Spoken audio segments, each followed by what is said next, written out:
Hey Kev, let's follow this trail over here. This looks like there might be something waiting down there. All right. Hey, wait a minute. Do you hear that? Yeah, I thought it was just me. What the heck is that? I don't know what that is. Whoa, do you smell that too? That's unbelievable. Hey, look. What the? Hey, look, those branches are moving over there. What the heck is that? Holy cow, is that what I think it is? Look at that thing. Oh my God. It's a freaking Sasquatch.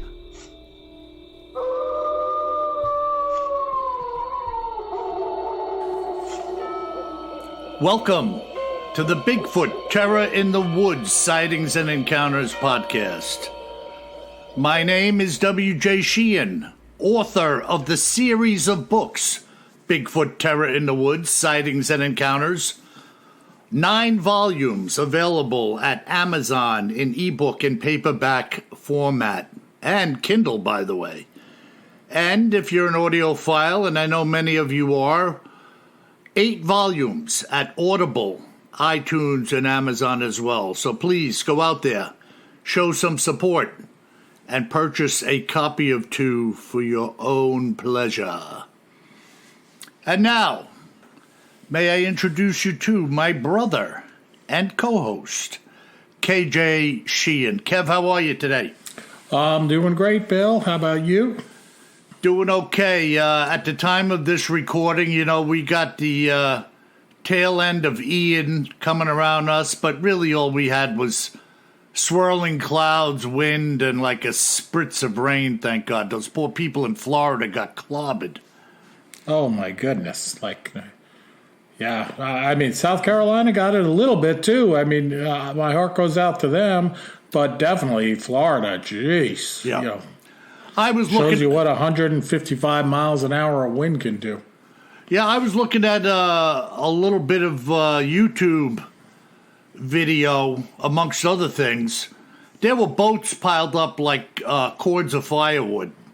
Oh, no doubt. And what's amazing now, right, when they do the damage assessment on these storms, I was probably looking at the same stuff on YouTube, but they're doing it with drones, so you really get a feel for what it looks like. Like, I couldn't believe in some of that footage, I think from Fort Myers, you could see these giant boats still tied to like the floating dock, but the floating dock and all the boats was picked up and was like 100 yards away from where it belonged. Yeah, just incredible. On the land. Yep. So everything, I think, lifted up over the wooden pilings or steel pilings because the water came in so high. Yep. So everything stayed tied up, but the whole mass of the dock and all the boats floated away over the land and over the buildings and then fell down on them.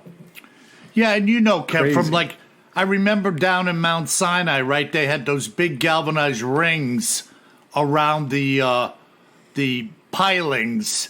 And I mean, they were so low on the piling, there was no way they were going to get over the top.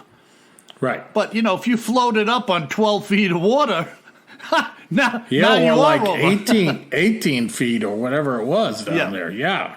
Forget it. Absolutely incredible, You're man. not going to make pilings that long. So, yeah, our thoughts and prayers go out to all the folks. I'm sure you're probably not listening because you don't have electricity or you have bigger problems, bigger challenges.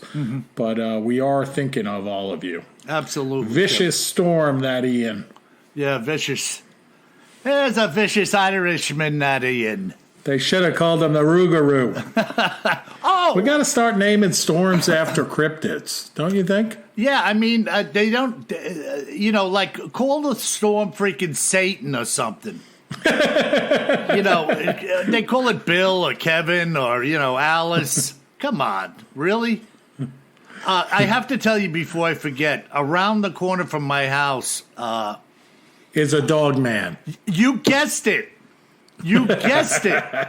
You know how they have these giant inflatable Halloween decorations now? Yes. The guy has it's either a dog man or a Rougarou, but it was 15 feet tall, staked to his front lawn. I want pictures, Bill. I want pictures. All right.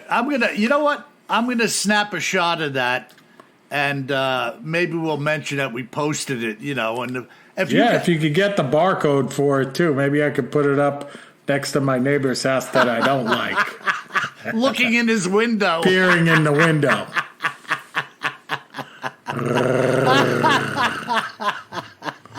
Oh, man, that would be too cool. Now that's funny. Yeah, mention the guy wakes up in the morning, he opens the blinds, and that thing's peering in at him. Yeah, if I forget, remind me. Because it's literally right around the corner, right? In fact, I rode by the property coming back from the pizzeria before. Just put a little post-it up. Photo of giant evil dog man.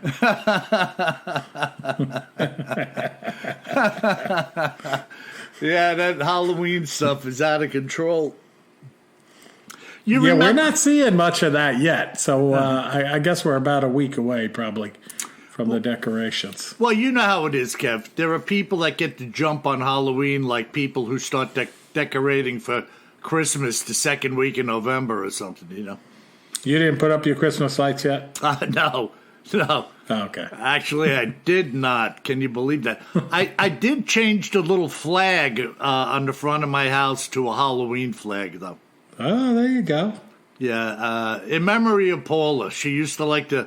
She had flags for the different seasons and stuff. And I was looking at this one that I had set up probably in the spring. And I said, geez, I know Paula has other flags down here. And I went down. Sure enough, she had a Halloween one.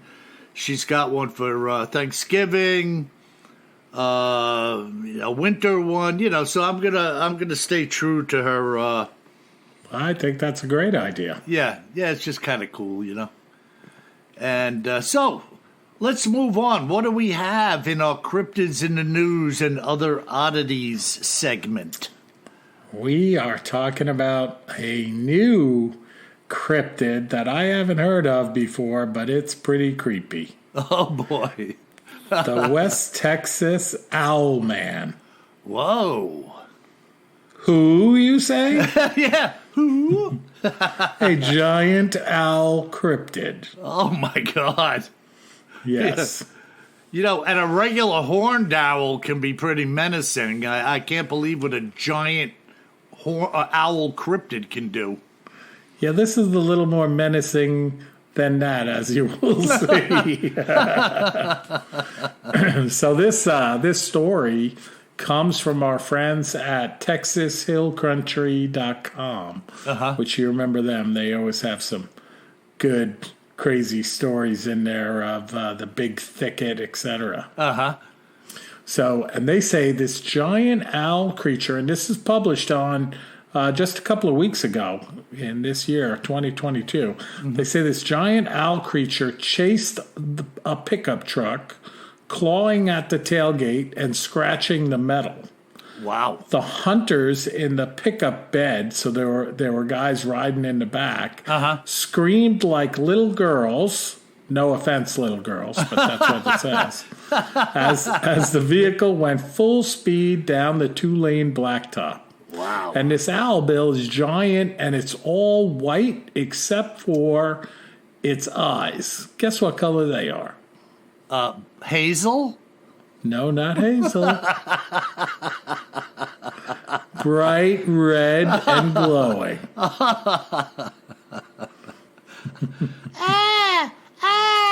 He's coming!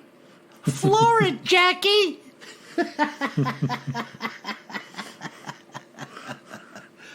So another story in the same account here talks about a group of Texas high school students that went out hunting rabbits one night, and they came in contact with this creature as well, this giant white owl with glowing red eyes. And the author here interviewed one of the eyewitnesses, and he says that he's an honest man and told of this strange encounter with a very strong ring of sincerity. And this account happened in 1981. And this gentleman, Jamie, was a high school freshman in West Texas. And he went out with his 5 buddies to hunt jackrabbits, like I mentioned. They also piled into a pickup truck.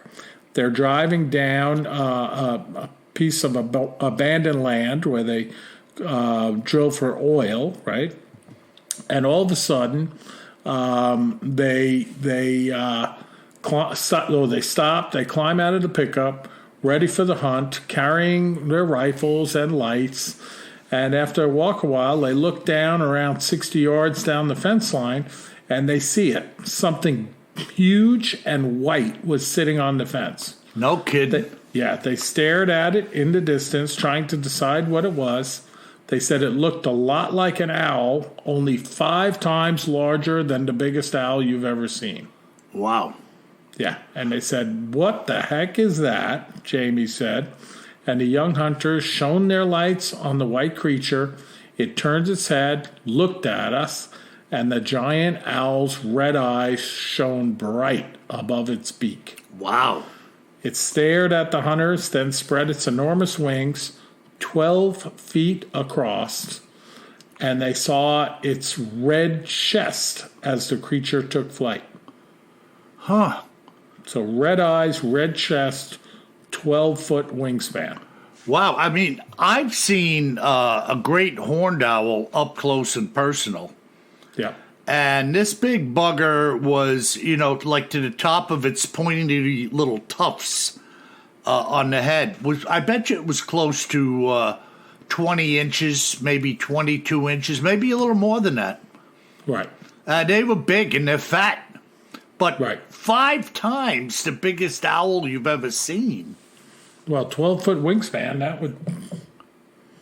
enormous. Yeah, maybe that's not even 5 times, though, right? No, it's just enormous. Some big monster. Yeah. Wow. So I guess there's been several sightings of this West Texas Owlman, as it's called, and some of the folks that write about it, they compare it to Mothman. Yeah. Of Point Pleasant, West Virginia, and it does sound a little bit like Mothman.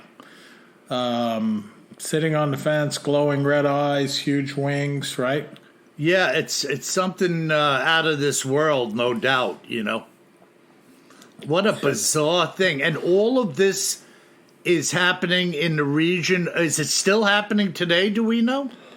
They talk about it as being seen over time. Mm-hmm. So but I don't know how often it's seen, though. Yeah, all in West Texas, though. This little town of West Texas, yeah. Oh, it's specific to a town. Yeah, well, and there's another town next to it called Sundown, where they've seen it too. Wow. So it's pretty small area. Yeah, it's very much, logistically speaking, it's in a pretty tight. Yeah, looks to be a very small town, country town, of course, with the oil wells and stuff like that, based on the pictures. Boy, it makes you wonder what the heck that thing is. Yeah, maybe something somebody conjured up that they shouldn't have. Yeah, no doubt about it. And I was talking to my friend Philip the other night, who's Cherokee. We were talking about Skinwalker Ranch. And he was talking about the skinwalkers, talking about how, like, when the land is disturbed, and it's interesting that you're talking about an area where there are oil wells and things.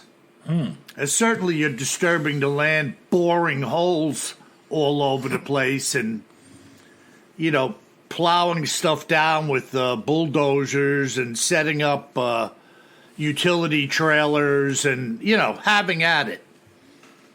I wonder if something isn't being disturbed over there as well, It could be. So he's supporting the theory that they come to at Skinwalker Ranch, where when they dig into the earth, bad things happen. So he's saying that's a Native American tradition, or he's talking specifically about Skinwalker? Well, he's talking about a lot of different Native American things to me, because he has knowledge of it, being a a Cherokee and having relatives who were native Cherokean or Cherokee people.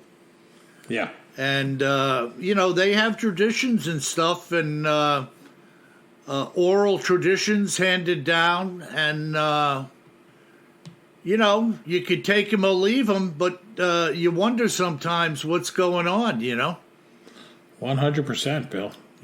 These people, shamans and people putting curses on other people. And you know how I feel about all of that stuff. But there are people out there doing such things, Yeah, well, and this particular thing, sounds pretty creepy.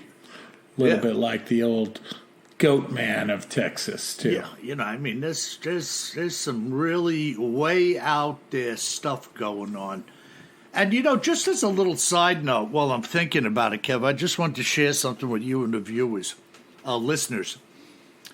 My friend Jonathan from Vancouver area, he's working in a place called Kitimat.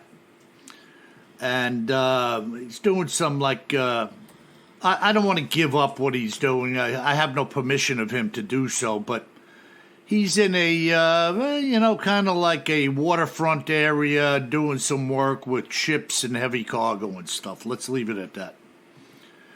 And their site is regularly getting visited with big grizzly bears.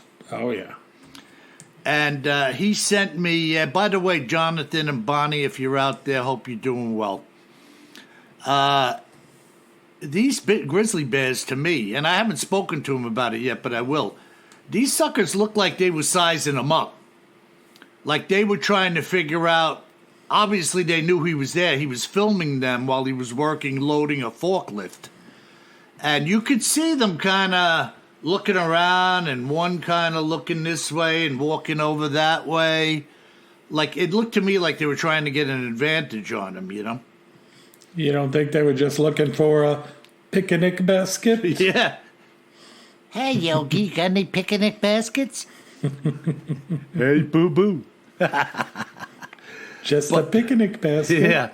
Yeah, there's some creepy stuff going on there. I'll share something else with you, too. And by the way, folks, if you've seen something, say something. The stories I share with you, and like what we're about to talk about and what we have been talking about, they all came from listeners like you. People from all over the freaking world who chime in and we get together and they share things that have happened to them. But Robert from Maryland, and again, Robert, if you're listening, God bless you, and good talking to you last night. Robert has a brother who has a big piece of property up in the Adirondacks. And he's had regular Bigfoot activity going on his property. And it started with a slap on the trailer when he had a trailer on the land. But listen to this. And that's up in upstate New York, Bill? Yeah. Okay. And he put out 4 Oreo cookies, 2 black, 2 chocolate, and 2 vanilla. And he stacked them alternately, black, white, like that. He does this thing now where he goes, kook, like for cookie, kook. And now the Bigfoot are calling back, kook. They call back and say, C is for cookie. And what happened was they were out there, and he can hear these things coming in.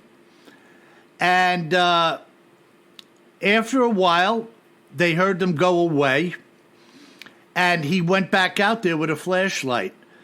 Do you know they took the 2 chocolate cookies out of the stack and restacked the 2 vanilla ones on top of each other? I thought that was really bizarre. That is crazy. Yeah, and he sent me a recording of some noises that they had recorded on digital recording. One is that of a coyote and then the other one is much deeper and stronger, kind of mimicking the coyote.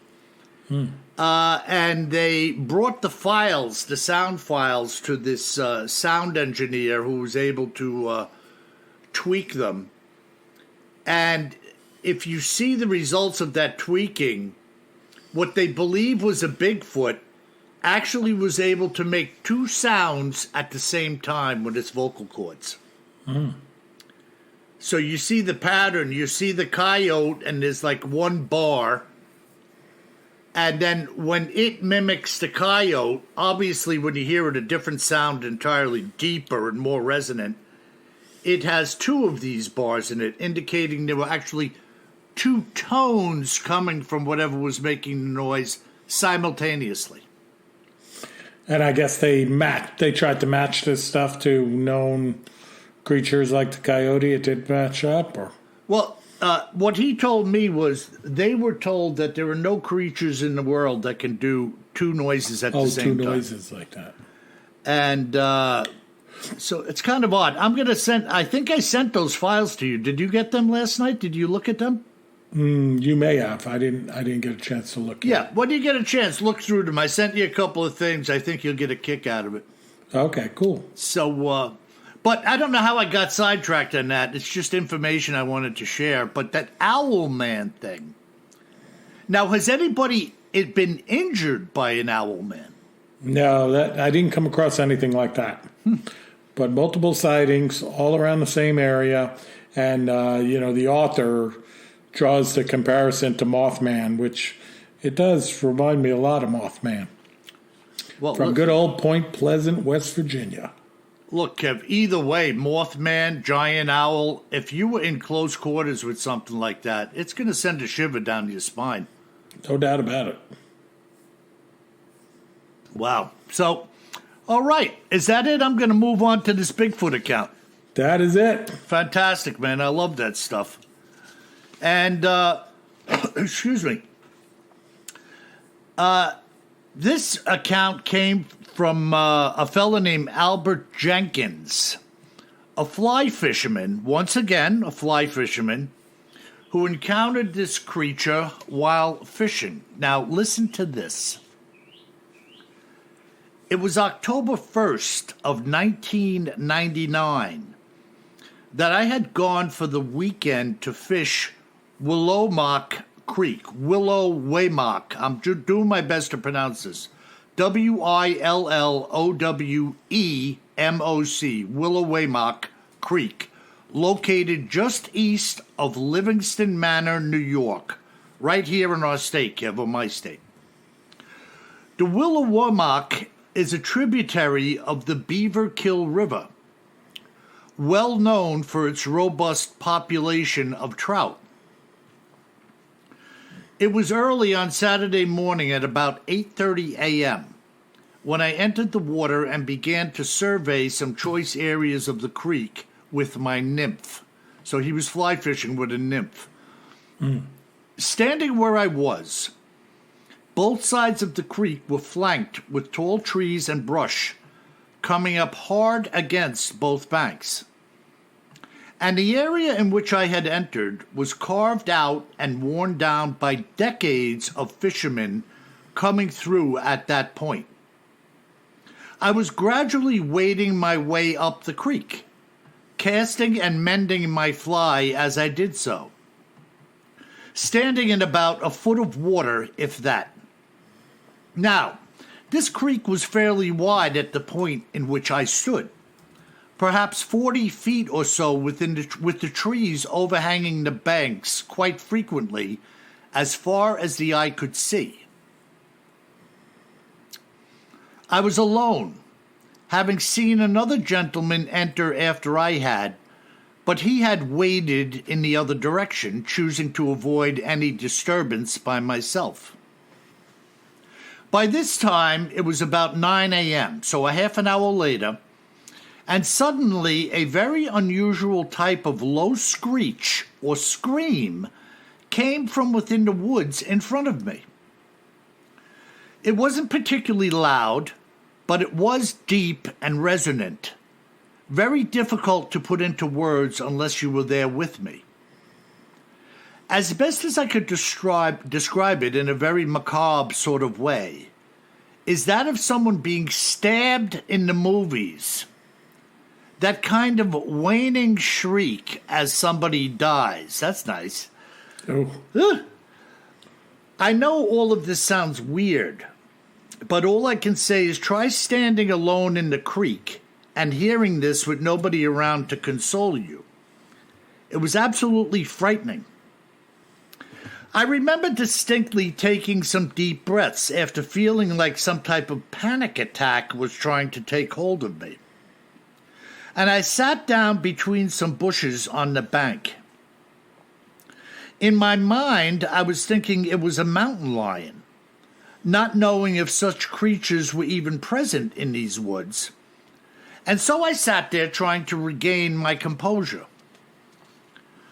I guess about 15 or 20 minutes had passed, when once again I was on my feet fishing, having heard nothing else in the interim. About an hour later, so we're looking at like 10:15, 10:20, I was engaged in a fight with a nice fish which was thrashing around in the creek and putting up quite a good tussle, when the very same sound erupted in the woods directly in front of me and much, much closer. So loud was it that it shook me to the point of almost falling over. With the fish still in full fighting mode and being scared beyond belief, I was fumbling in my vest, trying to find my nippers to just cut the line and get out of there. It was that, or I was going to drop the rod in the creek and just plain run.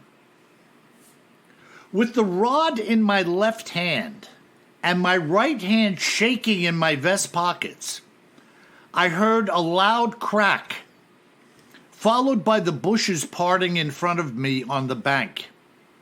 And there stood an enormous Bigfoot with its mouth wide open, showing me its teeth. And I dropped the rod where I stood and ran through the river, the creek.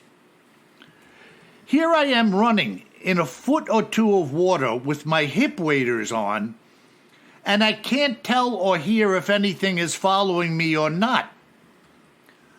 Only seconds into what was a frantic dash, I tripped, falling headlong into the creek on my side with my waders getting dunked in the water on top of it.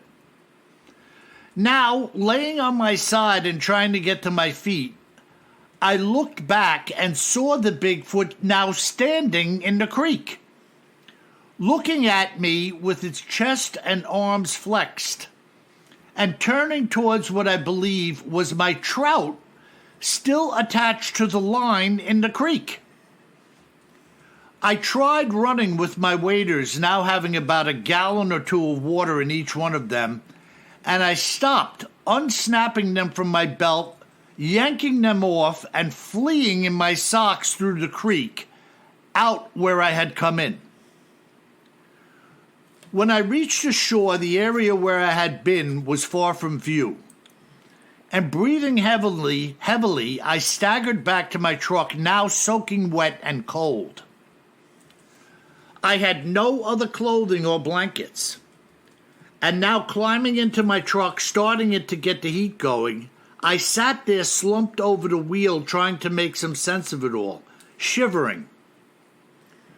A few minutes later, the fellow I had seen entering the river earlier, heading in the opposite direction, came walking into the parking area, and seeing me, waved and walked over by my window. I guess I looked the part, because when I rolled the window down, the first thing he said to me is, "Are you all right?" Sitting there, soaking wet and cold, I told him what had just happened, and he was beside himself. He said that he heard the same noises that I had, and wondered what it was himself, which is why he had cut his day short and walked back. Of course, not knowing what I was experiencing just up the creek. He offered his assistance, to which I said I was just going to call it a day and split. Leaving my rod and waders in the creek, I left, thinking about what an individual would think who finds the stuff in days to come. The sounds which this monster made penetrated through my body like a shock wave, feeling almost like it was a weapon designed to stun whatever heard it. And boy, did it work. When the creature had parted the bushes, it was hunched over, and even hunched, it was 7 feet tall or so. Its shoulders and head looked like one piece, with the shoulders being about 4 feet wide, and its elbows, which were away from the body parting the bushes, seemed to span about 6 to 8 feet. It was massive to behold in every sense of the word. It's extremely difficult to express what I felt at the time, being a mix of sheer terror and a sense of overwhelming fear. Truth be told, I thought I was about to die right then and there. I don't know why it came up on me the way it did. I was quietly going about my fly fishing, making no noise whatsoever. I don't even know how it knew I was there in the first place. Maybe it didn't, and when it saw me, just wanted to show its dominance. Whatever the case may be, it worked. There would be no challenge coming from me, and that's for damn sure. Its eyes were a deep kind of amber color, with large cat-like pupils. Its face was consumed by large furrowed wrinkles or creases. When its mouth had opened, it was wide enough to put a cantaloupe inside, and maybe even larger. Absolutely huge.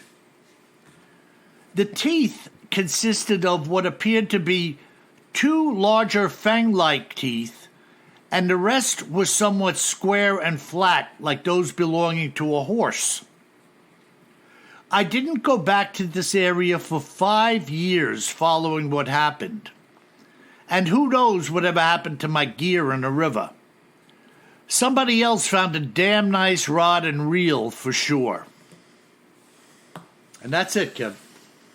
Wow, well, that is some detailed descriptions.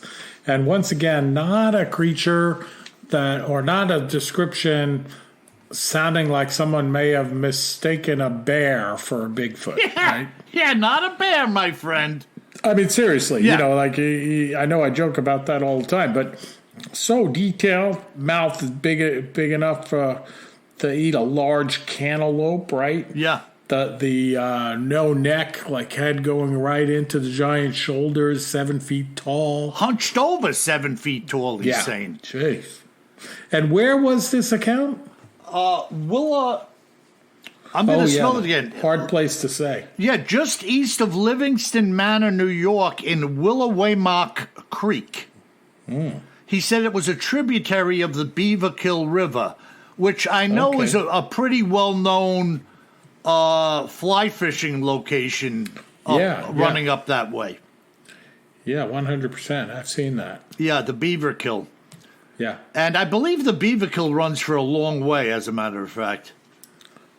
Yeah, that makes sense. But once again, a guy out early in the morning, a little fly fishing, nice and quiet, going about his business, and all of a sudden, bingo, the hairy man comes into the scene. You know? Yeah, I mean, crazy account, and when I think it's more convincing when someone talks about this with so much detail and giant and scary sounding, right? Yeah. The whole thing, and then he says, "And I haven't been back there in 5 years, and I didn't go back to get my fishing gear." I wouldn't. Like, that's a little more convincing. Yeah. You know what I mean? Yeah. Compared to somebody saying they saw this huge thing and they went back 15 minutes later to get this stuff. Yeah, well, you know. Yeah. You know how it is, Kev. Some of my rod and reel setups are worth hundreds of dollars. you're not too keen on just dropping that and running. No. But, if you're just scared out of your wits, it's like, who cares, man? I can't put a dollar value on my life. And he's not going to whip it with the rod. He just wanted to get out and run. Yeah. And, boy, oh boy, I just can't imagine, 100%. That is a great account. Yeah. So there you have it. And by the way, folks, if you've seen something, again, go to BigfootTerrorInTheWoods.com, hit our contact link, and let us know what's going on in your neck of the woods, and I'll be reaching out to you quickly. I can assure you that. Yeah, and if you don't want us to use your name and stuff like that, we won't. Don't worry. We always respect that. So yeah, no. Don't sweat that at all. Yeah, no, there isn't a name in my book, any of my books, that matches the name of the person. Yeah. And even when I speak of people I talk to, I never tell you their last name. So yeah, it's not my business to divulge anything to anybody else other than what you tell me for yourself, and that is kept confidential. So that's it, Kev. What do we got in our listener mail today? Anything crazy going on? We got some creepy emails, which I know you like that. So the first one comes from Suzanne. And it starts out very gently, but then you'll see why I think it's a little creepy. She says, Bill, I'd like to begin with my heartfelt condolences to you. Losing someone you love is devastating. Our only comfort is the passing of time and the assurance that we will one day see them again. I'm praying for you and your family. Thank you. Thank you, Susan. Suzanne, you said, right, Kev? Suzanne, yep. Thank you, Suzanne. Keep praying. I want you to know I love your podcast. I can't wait until a new episode comes out each week. Thank you and Kevin for taking the time to put out shows and spend time with all of your devoted listeners. I know I speak for everyone. We love it. I've never seen a Bigfoot, and after your stories, I don't think I want to meet him. Some of the things I have seen are shadow people and a black cloud in my living room with things moving inside of it. Oh, boy. See what I mean? Yeah. I have heard something whisper to me, quote, I going to stay, close quote. And then after my mother's death, it followed me home. Many sleepless nights and shenanigans with this evil presence. Then a presence appeared in our new home with some interesting antics just to let us know it was there. And she says, I even have a few witch stories from the early 1900s in Pilot Mountain, North Carolina for Kevin. Wow. So, Suzanne, these black clouds in your living room and witch stories, you're not a witch, are you? And by the way, Suzanne, when it whispered in your ear, it didn't perchance say, hey, you want to go bowling, honey? And by the way, folks, not that there's anything wrong with witches. Please don't start sending me a bunch of witch email. Kim, I actually reached out to Suzanne and asked her to call me, and I haven't heard from her yet. As you were reading that email, I remembered, asking her to call me. So, Suzanne, if you're hearing this again, give me a shout. I'd like to hear some of these the details here. You sure you didn't hear any whispers in your ears? Hey, you want to go bass fishing? And she says, I do not have any brothers. Since I've been listening to your shows and gotten to know you both, I have unofficially adopted you and Kevin as my brothers. Wow. If you ever have a few minutes and want someone to tell you a few stories, I'm your girl. Thank you again, Bill and Kevin, for all you do.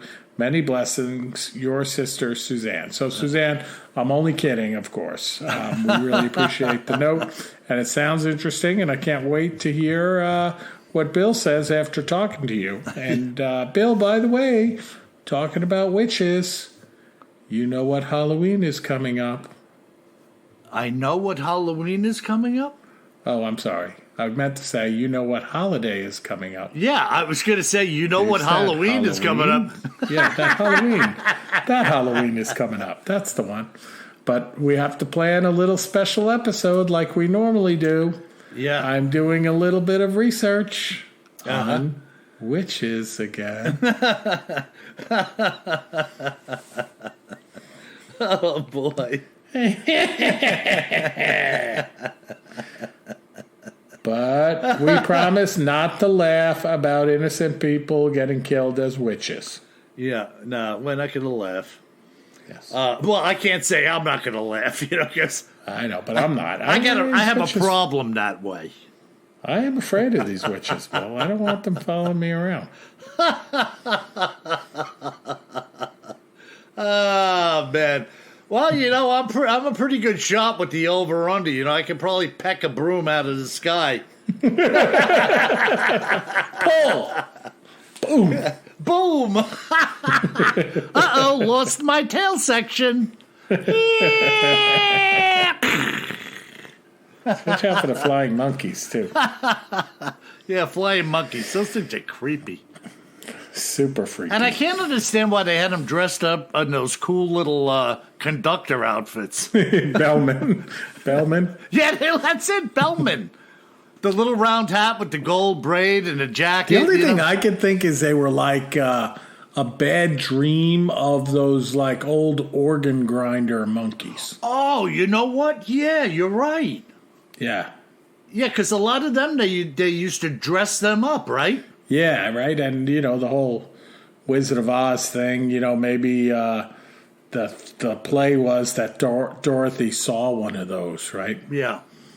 And then it incorporated into her whole trip to Oz. Yeah, some type of subliminal thing, right? Yeah, yeah. You remember when she woke up in the bed and everybody was standing around her, Dorothy, and she came to and said, oh, and you were there, and you were there, and you were there, And By the way, that is a pretty good imitation, Dorothy. I'm so glad to be home. Yes. Auntie M. Oh, all right. Now we're going to Ireland. Ireland. To John. And John writes, Dear Bill and Kevin, I love your shows and I love your humor. Spelt Humour. Humor. Like they do in Ireland. It brightens my day. In following with your maxim, if I see something, say something, I've seen some videos of goblins and pixies on YouTube from Erwin Saunders in the UK. He says, if you haven't seen this, you have to check these out because they look real and he seems genuine. I'm going to let you check those out, Bill, because these goblins and pixies are pretty evil. Oh, my goodness, You know how I feel about this stuff, man. I know there's people out there that think I'm drinking the Kool-Aid, but we're coming from two different places and numerous different experiences. So I have good reason to believe what I believe. Watch out for those pixies and goblins. Yeah. How'd you like to have a swarm of pixies around your head and you can't shake them? Whoa. Yeah, exactly. No, thank you. And then, Bill, if you remember, we were talking about Mount St. Helens and the eruption of Mount St. Helens, and I gave the shout out to folks like if you remember any of this and you were around, write in. So we got a handful of letters about that, handful of emails. I'm going to read one of them now from Diane from Washington State. Okay. And Diane writes, Hi, guys. First of all, Bill, thanks for the book. Oh, I didn't realize you sent her a book, huh? Oh, that Diane Kay, I think it was. She was the winner of the How Much Wood Could a Woodchuck Chuck That's concert. right. I didn't even realize that. That's right. Great stuff. She says, I'm loving it, and it's scaring me nicely. I love it, too. And she says, with regard to your request for stories about experiences of the Mount St. Helens eruption, I grew up in Monroe, Washington, some 150 miles away from the eruption in Snohomish County. Lots of Bigfoot sightings there. Oh, yeah. On the morning when it blew, I was sleeping on the floor of my aunt and uncle's house on Whidbey Island. So that's out west of Seattle. I've actually been to Whidbey Island. Okay. And she says, because my sister was married the night before and we were all hanging out together.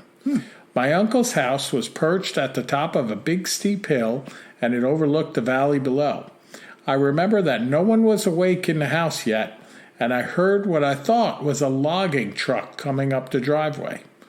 Growing up where I did, I saw many logging trucks every day coming and going on Highway 2, bringing the logs off the mountains to the Weyerhaeuser paper mill in Everett, Washington. So I was laying there and thinking, why is somebody hauling logs on a Sunday? So I jumped up to look out the window, and there was nothing there. Wow. And then the house started to shake. Oh, boy. There was a pretty strong earthquake that accompanied the noise. It didn't throw me across the room or anything, but considering we were about a 4 hours drive away from Mount St. Helens, it was a pretty good shake. And so loud. Back home in our house at Monroe, we did not get any ash on our cars. About a week later, if my memory serves me on the timing, I was at work in Seattle, and the mountain erupted again. Everyone in the building went outside because we could see the ash cloud from the university district where I was. This time, the ash blew north, and we got a good quarter-inch or so of on our cars. The ash on the cars was significant because you had to hose it off. If you tried to wipe it, it would scratch the paint. And she said, of course, it was on the ground and getting tracked in the house, too. The sky stayed dark and the weather changed for a long time after that. I remember Oregon, or as my brother would say, Oregon, was getting too much press about the after effects of the eruption, for some of the Washingtonians at least. And you didn't have to look far to see a sign or T-shirt that said, "Hey, Oregon, get your own mountain." I want one of those shirts. Yeah, a little dark humor there, you know? Exactly. Wow. So good stuff. I mean, it really gives a feel for what it was like when that mountain erupted. So, you know, I'll probably read a couple more in the coming weeks. Yeah, and I'm sure there were hundreds or thousands of people who could tell us their own story as to where they were and what and that they was pretty cool, right? She's at a wedding, sleeping on the floor, and then, you know, all of a sudden thinks it's a log truck and then an earthquake. Yeah, so what she thought was a logging truck must have just been of this thing blasting. Yeah, the precursor of the earthquake, I guess, because 4 hours away, man, that's a long way. Yeah, but I would imagine that was really loud, man. Oh, yeah. I don't ever want to hear anything like that. No. You know, Kev, I remember I was coming in from Crane's Neck in the morning with my friend John, having spent the morning bass fishing by Crane's Neck. Beautiful day, and we were putting in by the ramp at Stony Brook, and I see this giant plume of smoke coming up way in the distance, southwest of our position. And I said to John, the motor was idling, we were doing like 5-6 miles an hour. I said, John, check that out. That must be some freaking fire. Well, when we got back to the ramp and the radio turned on in the car, as I was backing the trailer up to get the boat, that was when the first plane had hit the tower.